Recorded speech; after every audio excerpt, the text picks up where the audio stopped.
2, 1. 7 things you probably didn't know you need to know. I'm Jamie East, and this is the Standout 7. Over the next 7 minutes or so, we're going to look back on an unforgettable week where Prime Minister Boris Johnson resigned, mass shootings took place in Denmark and the States, and London celebrated 50 years of pride.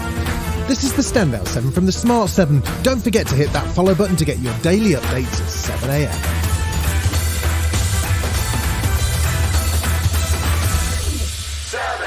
It was a week of intense pressure for Boris Johnson, and it all came to a head on whether or not the Prime Minister knew about allegations surrounding sexual misconduct by MP Chris Pincher before he appointed him to Cabinet.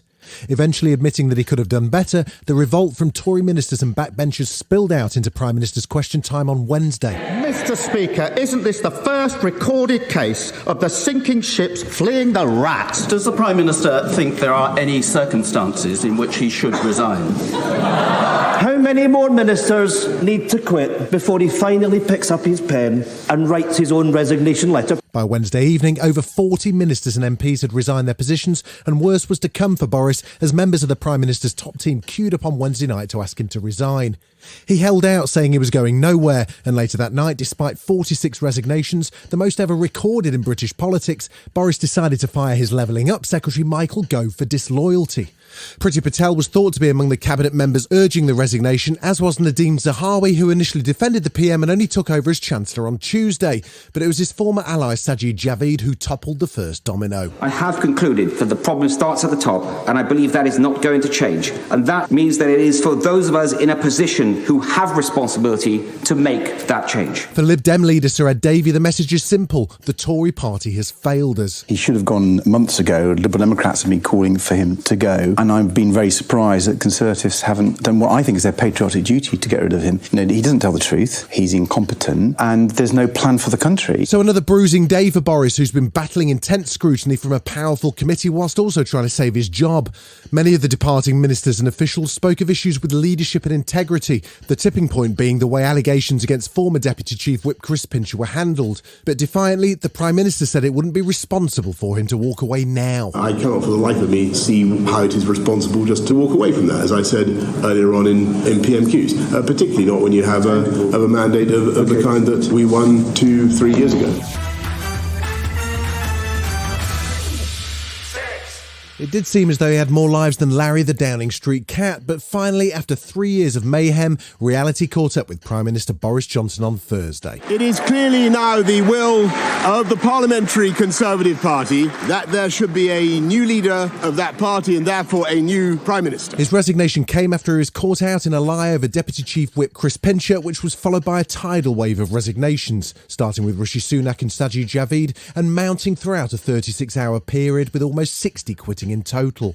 Even at the end, Boris wasn't exactly taking responsibility. But of course it's painful not to be able to see through so many ideas and projects myself. But as we've seen at Westminster, the herd instinct is powerful. When the herd moves, it moves. It finished off to a chorus of boos, ending what was not even 3 years in power in disgrace. To you, the British public, I know that there will be many people who are relieved, and perhaps quite a few who will also be disappointed. And I want you to know how sad I am to be giving up the best job in the world. But them's the breaks. Even though Boris has formally quit as Tory leader, he stays on in Downing Street on a caretaker basis. He spent Thursday making new appointments and holding a cabinet meeting and has signalled he'll stay on until a new Tory leader's elected. Former Housing Minister Stuart Andrews says that's all perfectly normal. There is nothing abnormal about the Prime Minister who is resigning continuing until the new leader has been elected. Now that the President's dead, or at least unwell, the Tory leadership contest has kicked off, with early favourites being Rishi Sunak and Defence Minister Ben Wallace, although neither have formally declared their candidacy. Attorney General Suella Braverman was an early candidate, rushing in on Peston's show on Wednesday night. If there is a leadership contest, I will put my name into the ring. On Thursday night, MP Tom Tugendhat threw his name into the ring to replace Boris, saying it's time for renewal. Liz Truss, Nadhim Zahawi, Jeremy Hunt and Sajid Javid are all expected to step forward soon, with only Michael Gove and Dominic Raab formally ruling themselves out. Self-styled hard man of Brexit Steve Baker surprised the BBC by popping his hat into the ring live on air. Of course I'm seriously considering standing because Conservative Home members consistently put me in their top 10.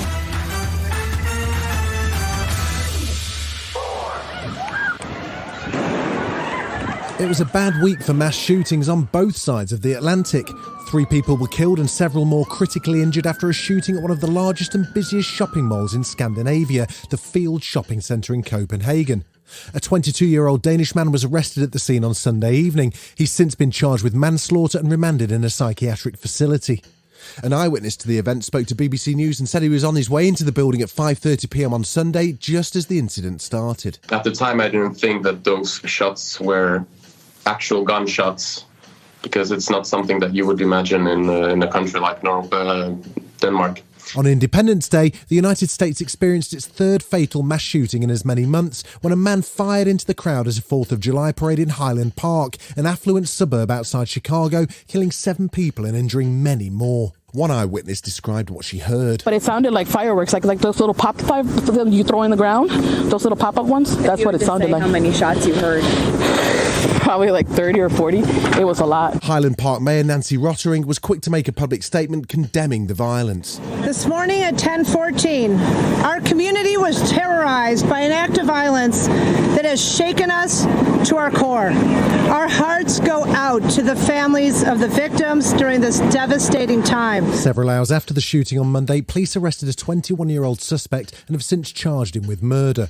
On Wednesday, bizarre footage emerged of him dressed in female clothing to escape law enforcement in the Chicago suburb. Vice President Kamala Harris once again calls for stricter gun laws after Illinois State Police said the suspect's father had sponsored his application for a firearm licence when he was 19. We got to be smarter as a country in terms of who has access to what, and in particular assault weapons. And we got to take this stuff seriously as you are, because you have been forced to have to take it seriously. And then just on Friday, the former Japanese Prime Minister Shinzo Abe was assassinated while speaking at an election rally in Nara, eastern Japan. Japan's public broadcaster was showing the political event live on TV when Abe was shot. The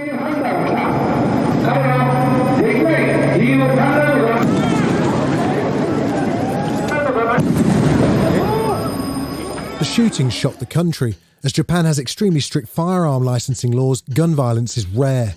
Witnesses to the shooting spoke about what they saw. He didn't run away after shooting. He was just staying there. A 41-year-old man was arrested at the scene.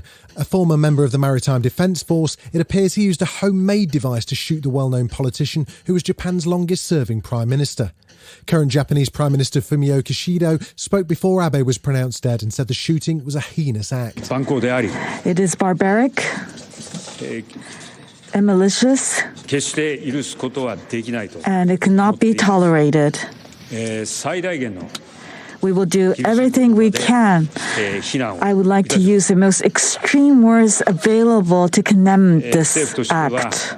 Still to come on the Standout 7, national treasures Miriam Margoyles and Adele in her first UK concert in 5 years. Right after this. Welcome back.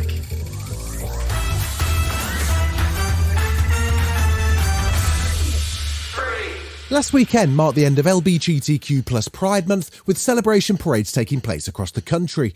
Over 1 million people flocked to London to join the UK's largest Pride, including the Mayor Sadiq Khan, who said these events remain more important now than ever. We've seen trans people in this country being used as pawns by politicians and others in a culture war. So, of course, we've got to continue protesting, continue campaigning, continue trying to make progress, but also let's celebrate the progress we've made. Let's celebrate this community. And as this was London's 50th Pride, there were some very special guests in attendance. Andrew Lumsden's been campaigning for LGBTQ+ rights for decades and talked to the BBC about his experience attending the very first march back in 1972. The feeling was we have broken down a barrier that was put in front of us that said you must not be out, you must not be seen.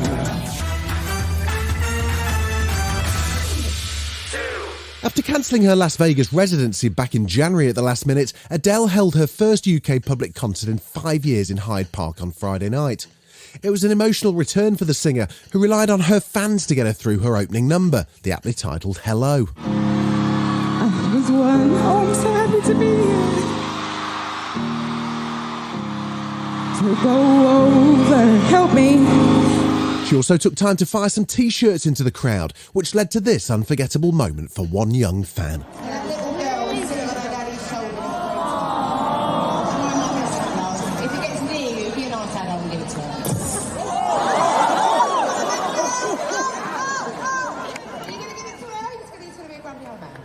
Oh my God, they gave it to her!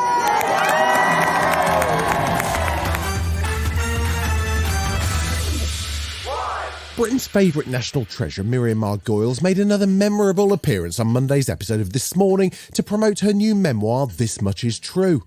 During a chat with Holly and Phil, she got to talking about her experience filming Romeo and Juliet with Leonardo DiCaprio 26 years ago, and apparently there was one part of him that left quite the impression. He was a bit smelly because it was very hot in Mexico, and I think young boys, and he was very young at the time, they don't make themselves fragrant, you know, they don't wash all the bits. I was telling the lovely boy Dylan, who looks after me here, that he's got to wash, you know, every bit. Every bit. We said that.